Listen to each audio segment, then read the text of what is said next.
ಹರೇ ಕೃಷ್ಣ. ಎಲ್ಲ ಕೇಳುಗರಿಗೂ ಶ್ರೀಮದ್ ಭಾಗವತದ ಅಧ್ಯಯನಕ್ಕೆ ಸ್ವಾಗತ.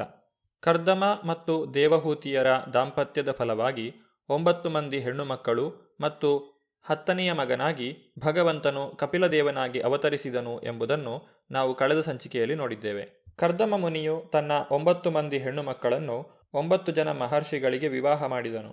ಕರ್ದಮ ಮುನಿಯು ತನ್ನ ಮಗಳಾದ ಕಲಾ ಎಂಬವಳನ್ನು ಮರೀಚಿ ಮಹರ್ಷಿಗಳಿಗೆ ವಿವಾಹ ಮಾಡಿಕೊಟ್ಟನು. ಅನಸೂಯಾಳನ್ನು ಅತ್ರಿ ಮಹರ್ಷಿಗಳಿಗೆ ವಿವಾಹ ಮಾಡಿಕೊಟ್ಟನು. ಶ್ರದ್ಧಾ ಎನ್ನುವ ಇನ್ನೊಬ್ಬ ಮಗಳನ್ನು ಅಂಗಿರಾ ಋಷಿಗಳಿಗೆ ವಿವಾಹ ಮಾಡಿಕೊಟ್ಟನು.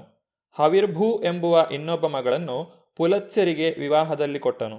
ಗತಿ ಎನ್ನುವ ಇನ್ನೊಬ್ಬ ಮಗಳನ್ನು ಪುಲಹರಿಗೂ, ಕ್ರಿಯಾ ಎಂಬ ಮಗಳನ್ನು ಕ್ರತುವಿಗೂ, ಖ್ಯಾತಿ ಎಂಬ ಮಗಳನ್ನು ಭೃಗುವಿಗೂ, ಅರುಂಧತಿ ಎಂಬ ಮಗಳನ್ನು ವಸಿಷ್ಠ ಮಹರ್ಷಿಗಳಿಗೂ, ಶಾಂತಿ ಎಂಬ ಮಗಳನ್ನು ಅಥರ್ವ ಮಹರ್ಷಿಗಳಿಗೂ ವಿವಾಹ ಮಾಡಿಕೊಟ್ಟನು. ನಂತರ ಕರ್ದಮ ಮುನಿಯು ಕುಟುಂಬ ಜೀವನವನ್ನು ತ್ಯಜಿಸಿ ಶೋಕಮುಕ್ತನಾಗಿ ಭಗವಂತನನ್ನೇ ತನ್ನ ಹೃದಯದೊಳಗೆ ಚಿಂತಿಸತೊಡಗಿದನು. ಭಗವಾನ್ ಕಪಿಲದೇವನು ಸಾಂಖ್ಯ ದರ್ಶನವನ್ನು ವಿವರಿಸುವುದಕ್ಕಾಗಿಯೇ ಅವತಾರವನ್ನು ತಾಳಿರುತ್ತಾನೆ. ಈ ಸಾಂಖ್ಯ ದರ್ಶನವನ್ನು ಪುನಃ ಮಾನವ ಸಮಾಜಕ್ಕೆ ಪ್ರಚುರಪಡಿಸಲು ಭಗವಂತನು ಕಪಿಲದೇವನಾಗಿ ಬಂದಿರುತ್ತಾನೆ. ಮಾನವ ಸಮಾಜದ ಪ್ರಜಾಪತಿಯಾದ ಕರ್ದಮ ಮುನಿಯು ಕಪಿಲನಿಂದ ಉಪದೇಶವನ್ನು ಪಡೆದು ಪ್ರಶಾಂತ ಮನಸ್ಸಿನಿಂದ ಕೂಡಲೇ ಕಾಡಿಗೆ ತೆರಳಿದನು. ಕರ್ದಮ ಮುನಿಯು ಎಲ್ಲ ರಾಗದ್ವೇಷಗಳಿಂದ ಮುಕ್ತನಾಗಿ ನಿಷ್ಕಲ್ಮಶ ಭಕ್ತಿ ಸೇವೆಯನ್ನು ಸಲ್ಲಿಸುವ ಮೂಲಕ ಭಗವಂತನ ಧಾಮಕ್ಕೆ ಮರಳುವ ಪಥವನ್ನು ಪಡೆದುಕೊಂಡನು. ಕಪಿಲದೇವನು ಇಡೀ ಮಾನವ ಕುಲದ ಕಲ್ಯಾಣಕ್ಕಾಗಿ ಅಲೌಕಿಕ ಜ್ಞಾನವನ್ನು ಪ್ರಸಾರ ಮಾಡಲು ಅವತರಿಸಿದನು. ಕರ್ದಮ ಮುನಿಯು ಕಾಡಿಗೆ ಹೊರಟು ಹೋದಾಗ ಭಗವಾನ್ ಕಪಿಲನು ತನ್ನ ತಾಯಿಯಾದ ದೇವಹೂತಿಯನ್ನು ಪ್ರಸನ್ನಗೊಳಿಸಲು ಬಿಂದು ಸರೋವರದ ತೀರದಲ್ಲಿ ನೆಲೆಸಿದನು. ತಾಯಿ ದೇವಹೂತಿಯು ತನ್ನ ಮಗನಾದಂತಹ ಕಪಿಲದೇವನಲ್ಲಿ ಪರಾತ್ಪರ ಸತ್ಯದ ಕುರಿತಾಗಿ ಪ್ರಶ್ನೆಗಳನ್ನು ಕೇಳಲು ಪ್ರಾರಂಭಿಸುತ್ತಾಳೆ. ದೇವಹೂತಿಯು ಜೀವ ಮತ್ತು ಪ್ರಕೃತಿಯ ಕುರಿತಾಗಿ ಕಪಿಲದೇವನಲ್ಲಿ ಪ್ರಶ್ನಿಸುತ್ತಾಳೆ. ಇದಕ್ಕೆ ಉತ್ತರವಾಗಿ ಕಪಿಲದೇವನು ಈ ರೀತಿಯಾಗಿ ನುಡಿಯುತ್ತಾನೆ: ಜೀವಿಯ ಪ್ರಜ್ಞೆಯು ಐಹಿಕ ತ್ರಿಗುಣಗಳಿಂದ ಆಕರ್ಷಿತವಾದ ಹಂತವನ್ನು ಬಂಧಾತ್ಮಕ ಜೀವನವೆಂದು ಕರೆಯಲಾಗಿದೆ. ಆದರೆ ಅದೇ ಪ್ರಜ್ಞೆಯು ದೇವೋತ್ತಮ ಪರಮಪುರುಷನಲ್ಲಿ ಆಸಕ್ತವಾದಾಗ ಆತನು ಮುಕ್ತಿ ಪ್ರಜ್ಞೆಯಲ್ಲಿ ನೆಲೆಸುತ್ತಾನೆ. ದೇಹವನ್ನು ನಾನು ಮತ್ತು ದೈಹಿಕ ಸೊತ್ತುಗಳನ್ನು ನನ್ನದು ಎಂದು ಭಾವಿಸುವುದು ಹುಸಿ ತಾದಾತ್ಮ್ಯ. ಅದರಿಂದ ಕಾಮಲೋಭಗಳ ಕಶ್ಮಲವು ಉತ್ಪನ್ನವಾಗುತ್ತದೆ. ಅಶುಚಿಯನ್ನು ಪೂರ್ಣವಾಗಿ ಶುಚಿಗೊಳಿಸಿಕೊಂಡಾಗ ವ್ಯಕ್ತಿಯ ಮನಸ್ಸು ಪವಿತ್ರವಾಗುತ್ತದೆ. ಆ ಶುಚಿರ್ಭೂತ ಸ್ಥಿತಿಯಲ್ಲಿ ಆತನು ಹುಸಿ ಐಹಿಕ ಸುಖ ದುಃಖಗಳ ಹಂತವನ್ನು ಮೀರಿ ನಿಲ್ಲುತ್ತಾನೆ. ದೇವೋತ್ತಮ ಪರಮಪುರುಷನ ಭಕ್ತಿ ಸೇವೆಯೊಂದೇ ಮಂಗಲಕರವಾದ ಮಾರ್ಗವಾದ್ದರಿಂದ ಅದರಲ್ಲಿ ತೊಡಗದೆ ಯಾವುದೇ ಬಗೆಯ ಯೋಗಿಯು ಆತ್ಮ ಸಾಕ್ಷಾತ್ಕಾರದಲ್ಲಿ ಪರಿಪೂರ್ಣತೆಯನ್ನು ಪಡೆಯಲಾರ. ತಿತಿಕ್ಷವಃ ಕಾರುಣಿಕ ಸುಹೃದಾ ಸರ್ವದೇಹಿನಾಂ ಅಜಾತಶತ್ರವಃ ಶಾಂತ ಸಾಧವ ಸಾಧುಭೂಷಣಃ.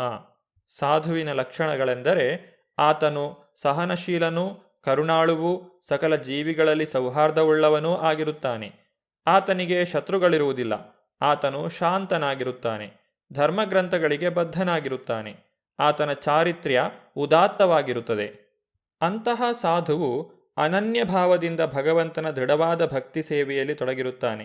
ದೇವೋತ್ತಮ ಪರಮಪುರುಷನಾದ ನನ್ನ ಸಂಕೀರ್ತನ ಶ್ರವಣಗಳಲ್ಲಿ ನಿರಂತರವಾಗಿ ನಿರತರಾದ ಸಾಧುಗಳು ಐಹಿಕ ವಿಪತ್ತುಗಳಿಂದ ಬಳಲುವುದಿಲ್ಲ.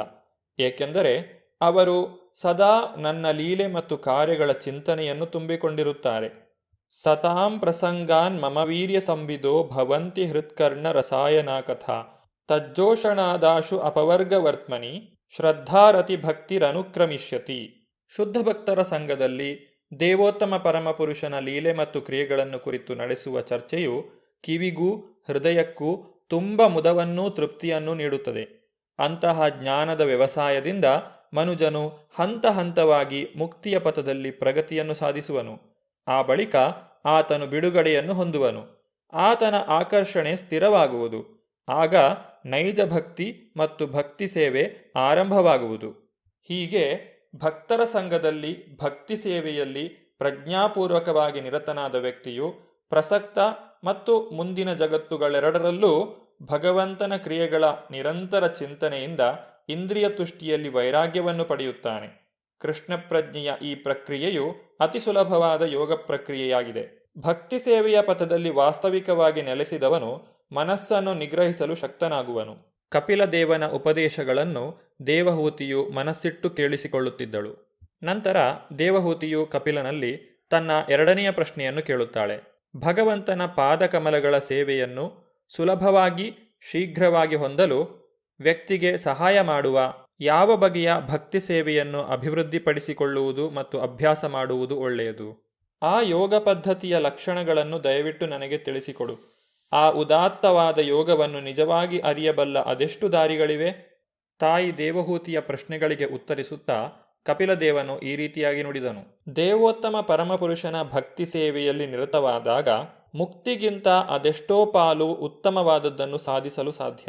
ಯಾವ ರೀತಿಯಾಗಿ ಜಠರಾಗ್ನಿಯು ನಾವು ತಿಂದದ್ದನ್ನೆಲ್ಲ ಜೀರ್ಣ ಮಾಡುವುದೋ ಅದೇ ರೀತಿ ಭಕ್ತಿ ಸೇವೆಯು ಜೀವಿಯ ಸೂಕ್ಷ್ಮ ದೇಹವನ್ನು ಪ್ರತ್ಯೇಕ ಪ್ರಯತ್ನವಿಲ್ಲದೆ ಲಯಗೊಳಿಸುವುದು. ಮಂದಹಾಸ ಬೀರುವ ಆಕರ್ಷಕವಾದ ಭಗವಂತನ ದರ್ಶನೀಯ ರೂಪಗಳನ್ನು ಕಂಡು ಆತನ ತುಂಬ ಪ್ರಸನ್ನಕರವಾದ ಮಾತುಗಳನ್ನು ಕೇಳಿ ಶುದ್ಧ ಭಕ್ತನು ಪ್ರಾಯಃ ಇತರ ಎಲ್ಲ ಪ್ರಜ್ಞೆಗಳನ್ನು ಕಳೆದುಕೊಳ್ಳುವನು. ಇತರ ಎಲ್ಲ ಮಗ್ನತೆಗಳಿಂದ ಅವನ ಇಂದ್ರಿಯಗಳು ಮುಕ್ತವಾಗುತ್ತವೆ. ಅವನು ಭಕ್ತಿ ಸೇವೆಯಲ್ಲಿ ಸಂಪೂರ್ಣವಾಗಿ ಮಗ್ನನಾಗುವನು. ತನ್ಮೂಲಕ ಬಯಸದೆಯೇ ಆತನು ಪ್ರತ್ಯೇಕ ಪ್ರಯತ್ನವಿಲ್ಲದೆಯೇ ಮುಕ್ತಿಯನ್ನು ಪಡೆಯುತ್ತಾನೆ. ಮದ್ಭಯಾದ್ವಾತಿ ವಾತೋಯಂ ಸೂರ್ಯಸ್ತಪತಿ ಮದ್ಭಯಾತ್ ವರ್ಷತೀಂದ್ರೋ ದಹತ್ಯಗ್ನಿ ಮೃತ್ಯುಶ್ಚರತಿ ಮದ್ಭಯಾತ್. ನನ್ನ ಪರಮಾಧಿಕಾರದಿಂದಾಗಿಯೇ ಗಾಳಿಯು ಬೀಸುತ್ತದೆ. ನನ್ನ ಭಯದಿಂದ ಸೂರ್ಯ ಬೆಳಗುತ್ತಾನೆ. ಮೇಘರಾಜನಾದ ಇಂದ್ರನು ನನ್ನ ಭಯದಿಂದ ಮಳೆ ಸುರಿಸುತ್ತಾನೆ. ನನ್ನ ಭಯದಿಂದ ಬೆಂಕಿ ಉರಿಯುತ್ತದೆ. ಮೃತ್ಯುವು ನನ್ನ ಭಯದಿಂದಲೇ ತನ್ನ ಸುಂಕ ಪಡೆಯಲು ಧಾವಿಸುತ್ತದೆ. ಇದೆಲ್ಲದಕ್ಕೆ ಕಾರಣ ನನ್ನ ಪರಮಾಧಿಕಾರ. ಅಲೌಕಿಕ ಜ್ಞಾನ ಮತ್ತು ವೈರಾಗ್ಯ ಸಂಪನ್ನರಾದ ತಮ್ಮ ಶಾಶ್ವತ ಪ್ರಯೋಜನಕ್ಕಾಗಿ ಭಕ್ತಿ ಸೇವೆಯಲ್ಲಿ ನಿರತರಾದ ಯೋಗಿಗಳು ನನ್ನ ಪಾದಕಮಲಗಳ ಆಶ್ರಯವನ್ನು ಪಡೆಯುತ್ತಾರೆ.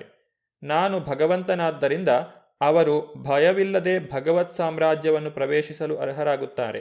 ಆದ್ದರಿಂದ ಭಗವಂತನಲ್ಲಿ ಸ್ಥಿರವಾದ ಮನಸ್ಸುಳ್ಳ ವ್ಯಕ್ತಿಗಳು ಭಕ್ತಿ ಸೇವೆಯ ತೀವ್ರ ಆಚರಣೆಯಲ್ಲಿ ತೊಡಗುತ್ತಾರೆ. ಅದು ಮಾತ್ರವೇ ಜೀವನದ ಅಂತಿಮ ಪರಿಪೂರ್ಣತಾ ಪ್ರಾಪ್ತಿಯ ಸಾಧನವಾಗಿದೆ. ತನ್ನ ಮಾತುಗಳನ್ನು ಮುಂದುವರಿಸುತ್ತಾ ಕಪಿಲದೇವನು ದೇವಹೂತಿಗೆ ಈ ರೀತಿಯಾಗಿ ನುಡಿದನು. ನನ್ನ ಪ್ರಿಯ ಮಾತೆಯೇ, ನಾನೀಗ ಪರಮಸತ್ಯದ ವಿವಿಧ ಪ್ರಕಾರಗಳನ್ನು ನಿನಗೆ ವಿವರಿಸುತ್ತೇನೆ. ಅದನ್ನು ತಿಳಿದು ಯಾವ ವ್ಯಕ್ತಿಯೂ ಪ್ರಕೃತಿ ಗುಣಗಳ ಪ್ರಭಾವದಿಂದ ಮುಕ್ತನಾಗಬಹುದು. ಜ್ಞಾನವೇ ಆತ್ಮಸಾಕ್ಷಾತ್ಕಾರದ ಅಂತಿಮ ಪರಿಪೂರ್ಣತೆಯಾಗಿದೆ. ನಾನು ಈಗ ಅಂತಹ ಜ್ಞಾನವನ್ನು ನಿನಗೆ ವಿವರಿಸುತ್ತೇನೆ. ಅದರಿಂದ ಭೌತಿಕ ಜಗತ್ತಿನ ಅನುರಾಗದ ಗ್ರಂಥಿಗಳು ಕತ್ತರಿಸಿ ಹೋಗುತ್ತವೆ. ಜೀವಿಯು ತನ್ನ ವಿಸ್ಮೃತಿಯ ಕಾರಣದಿಂದಾಗಿ ಭೌತಿಕ ಶಕ್ತಿಯ ಪ್ರಭಾವವನ್ನೇ ತನ್ನ ಕಾರ್ಯಕ್ಷೇತ್ರವೆಂದು ಸ್ವೀಕರಿಸುತ್ತಾನೆ. ಹೀಗೆ ಕಾರ್ಯಪ್ರವೃತ್ತನಾಗಿ ಕಾರ್ಯಗಳನ್ನು ತಪ್ಪಾಗಿ ತನಗೇ ಅನ್ವಯಿಸುತ್ತಾನೆ. ಭೌತಿಕ ಪ್ರಜ್ಞೆಯೇ ಬದ್ಧ ಜೀವನಕ್ಕೆ ಕಾರಣವಾಗಿದೆ. ಆ ಸ್ಥಿತಿಗಳಲ್ಲಿ ಭೌತಿಕ ಶಕ್ತಿಯು ಜೀವಿಯ ಮೇಲೆ ಕಟ್ಟುಪಾಡುಗಳನ್ನು ಹೇರುತ್ತದೆ. ಚೇತನಾತ್ಮನು ಏನನ್ನೂ ಮಾಡುವುದಿಲ್ಲ. ಅವನು ಅಂತಹ ಚಟುವಟಿಕೆಗಳಿಗೆ ಲೋಕಾತೀತ. ಹಾಗಿದ್ದರೂ ಅವನು ಬದ್ಧ ಜೀವನದಿಂದ ಬಾಧಿತನಾಗುತ್ತಾನೆ. ವ್ಯಕ್ತ ಮತ್ತು ಅವ್ಯಕ್ತ ಸೃಷ್ಟಿಗೆ ಕಾರಣಗಳಾಗಿರುವ ಪರಮಪುರುಷ ಮತ್ತು ಅವನ ಶಕ್ತಿಗಳ ಲಕ್ಷಣಗಳು ಇವೆರಡನ್ನೂ ವಿವರಿಸುವಂತೆ ದೇವಹೂತಿಯು ಕರ್ದಮನನ್ನು ಕೇಳಿಕೊಳ್ಳುತ್ತಾಳೆ. ಸತ್ವಗುಣ, ರಜೋಗುಣ ಮತ್ತು ತಮೋಗುಣಗಳೆಂಬ 3 ಗುಣಗಳ ಅವ್ಯಕ್ತ ಶಾಶ್ವತ ಸಂಯೋಜನೆಯು ವ್ಯಕ್ತ ಸ್ಥಿತಿಗೆ ಕಾರಣವಾಗಿದೆ ಮತ್ತು ಅದನ್ನೇ ಪ್ರಧಾನ ಎಂದು ಕರೆಯಲಾಗಿದೆ. ಅಸ್ತಿತ್ವದ ವ್ಯಕ್ತ ಸ್ಥಿತಿಯಲ್ಲಿದ್ದಾಗ ಅದನ್ನು ಪ್ರಕೃತಿ ಎಂದು ಕರೆಯಲಾಗುತ್ತದೆ. 5 ಸ್ಥೂಲ ಮೂಲಾಂಶಗಳು, 5 ಸೂಕ್ಷ್ಮ ಮೂಲಾಂಶಗಳು, 4 ಆಂತರಿಕ ಇಂದ್ರಿಯಗಳು, 5 ಜ್ಞಾನ ಸಂಗ್ರಹ ಇಂದ್ರಿಯಗಳು ಮತ್ತು 5 ಬಾಹ್ಯ ಕರ್ಮೇಂದ್ರಿಯಗಳು, ಈ ಒಟ್ಟು ಮೂಲಾಂಶಗಳನ್ನು ಪ್ರಧಾನ ಎಂದು ಕರೆಯಲಾಗಿದೆ. ಇಲ್ಲಿ 5 ಸ್ಥೂಲ ಮೂಲಾಂಶಗಳೆಂದರೆ ಮಣ್ಣು, ನೀರು, ಗಾಳಿ, ಬೆಂಕಿ, ಆಕಾಶ. 5 ಸೂಕ್ಷ್ಮ ಮೂಲಾಂಶಗಳೆಂದರೆ ಶಬ್ದ, ಸ್ಪರ್ಶ, ರೂಪ, ರಸ ಮತ್ತು ಗಂಧ. 4 ಆಂತರಿಕ ಇಂದ್ರಿಯಗಳೆಂದರೆ ಮನಸ್ಸು, ಬುದ್ಧಿ, ಅಹಂಕಾರ ಮತ್ತು ಚಿತ್ತ. 5 ಜ್ಞಾನ ಸಂಗ್ರಹ ಇಂದ್ರಿಯಗಳೆಂದರೆ ಕಣ್ಣು, ಕಿವಿ, ಮೂಗು, ನಾಲಗೆ ಮತ್ತು ಚರ್ಮ. 5 ಬಾಹ್ಯ ಕರ್ಮೇಂದ್ರಿಯಗಳೆಂದರೆ ವಾಕ್, ಪಾಣಿ, ಪಾದ, ಗುದ ಮತ್ತು ಉಪಸ್ಥ. ಹೀಗೆ ಇಲ್ಲಿ ಒಟ್ಟು 24 ಮೂಲಾಂಶಗಳನ್ನು ಹೆಸರಿಸಲಾಗಿದೆ. ಭಗವದ್ಗೀತೆಯಲ್ಲಿ ಇದನ್ನೇ ಯೋನಿರ್ ಮಹದ್ಬ್ರಹ್ಮ ಎಂದು ಕರೆಯಲಾಗಿದೆ. ಬ್ರಹ್ಮನಿಂದ ಆರಂಭಿಸಿ ಇರುವೆಯವರೆಗೆ ಸಕಲ ಜೀವಿಗಳ ಹುಟ್ಟು ಮತ್ತು ಜೀವನಕ್ಕೆ ಇದು ಮೂಲವಾಗಿದೆ. ಕಾಲವನ್ನು 25ನೆಯ ಮೂಲಾಂಶವೆಂದು ಕರೆಯಲಾಗಿದೆ. ಕಾಲತತ್ವದಲ್ಲಿ ದೇವೋತ್ತಮ ಪರಮಪುರುಷನ ಪ್ರಭಾವವು ಅನುಭವಕ್ಕೆ ಬರುತ್ತದೆ.